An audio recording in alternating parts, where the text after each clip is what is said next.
Good day.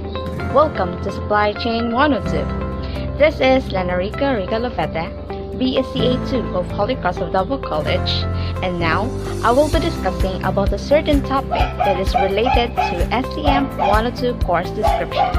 Did you wonder how these necessities and commodities entered in our places and markets? Did you figure out what were the stages and experiences happened to these products before coming up to our market?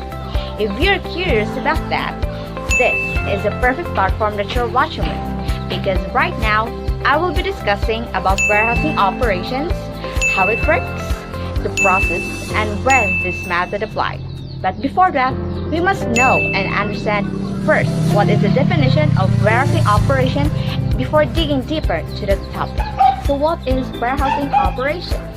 So according to Robert Leach, warehousing is a set of activities that are involved in receiving and storing of goods and preparing them for shipment. So another definition of warehousing operations, this refers to the processes that take place inside the warehouse revolving around the movement of goods and tracking inventory. After knowing and understanding the definition of warehousing operations, now we will tackle about different processes of how warehousing operations work inside and outside of the warehouse. Let me start in the processes of warehousing operations. The warehousing operation has its three major activities. First is the inbound activities. Second is the process activities. And third is the inbound activities. So under these three major activities, it breaks down to different fundamental warehouse process. This contains the 6 fundamental warehouse processes that comprise the receiving, the put away, storage, picking, packing, and shipping. So first, the receiving is under the inbound activity, the put away, storage, picking, and packing under the process activities, and the shipping is under the outbound activity. Receiving, first and most crucial warehouse process, as this could include goods physically received at the warehouse and stored or directly delivered at customer site or cross-docked. Put away, the second warehouse process wherein once receiving activity is completed, the accepted merchandise has to be stored in a location that is convenient to retrieve for further action. In this process, it includes the scanning the barcode and move to the given address. Storage, the third warehouse process in which the received goods are placed into their most appropriate storage space. Order picking, the fourth warehouse process, as this process of pulling items from the inventory to fill a customer order. This process collects products in a warehouse to fulfill customers' orders. Packing, the fifth warehouse process that consolidates picked items in a sales order and prepares them for shipment to the customer. This is to ensure that damages are minimized from the time items leave the warehouse. Shipping, the last warehouse process activity that involves in handling shipping goods to customer or handling stock transfers. This process is the origin to moving a product from point of origin to its point of destination. The products arrive at the warehouse. Then, the supervisor selects a transport document in the system. If a transport document exists, then the approval is completed. This phase is called receiving and starts in an inbound process. The accounting record of expected quantity is listed in a transport document by using radio frequency device. The operator checks and organizes the material and pallets by using handling units performing the operation called identification. For any handling unit, the system selects the most suitable warehouse slot. This starts the put-away phase. Then, the operator on the forklift truck receives on radio frequency device the list of tasks to be performed. Then, the operator executes a task carrying the handling unit to the selected warehouse slot. The correct destination of the handling unit is verified scanning the warehouse slot barcode.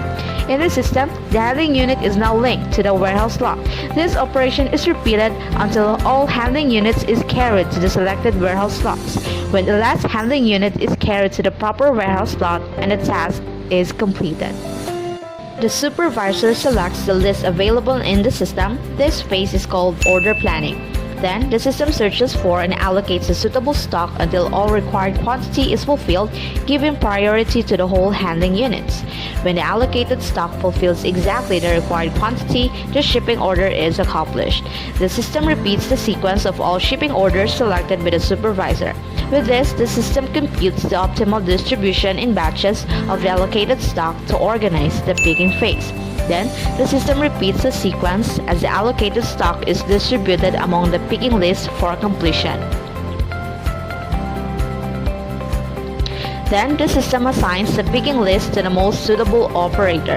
The operator receives a radio frequency device, the list of tasks to be performed, and start displacing the handling units.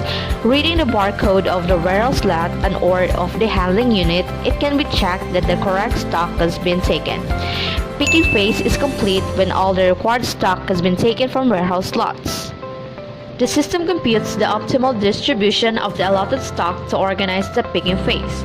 The operator receives an RF device, the list of tasks to be performed, displacing the handling units and picking of the allocated stocks. Any parcel to be shipped is uniquely identified and the association order parcel content is recorded by the system. The process goes on until all required allocation of stock is being picked and it is packed and being distributed in shipping parcels. The shipping process starts and the orders are loaded in the truck associated with a specific shipment. Shipping activities can be verified through reading of the parcel's barcode by loading them on the truck. The supervisor confirms completion of the shipment and validates departure of the truck. When shipment is confirmed, the related shipping orders are closed and all concerned stock information are archived for tracing purposes. So in this case, the licensed warehousing operators were the ones who manage the overall efficiency of the warehouse operations inside the warehouse. So, the specific types of warehouse operations application will only differ by the nature of the industry, the business model, and the company's strategy and being driven by different types of product being handled. Also, in terms of the distribution or inventory management strategy. But some cases, the warehousing operations applied mostly in the supply chain businesses, companies, suppliers, and manufacturers. So, efficient warehouse operations can ensure that the company ships and receives vital stock in time for replenishment on store shelves or in manufacturing facilities. The goal of warehouse operation is to satisfy customers' needs and requirements while utilizing space, equipment, and labor efficiently. The goods must be accessible and protected. Meeting this goal requires constant planning and ongoing change. That's it. I hope that you've learned something from this video presentation. This video will surely open up your thoughts and ideas about warehousing and its operations in a global supply chain. Goodbye and have a great day ahead.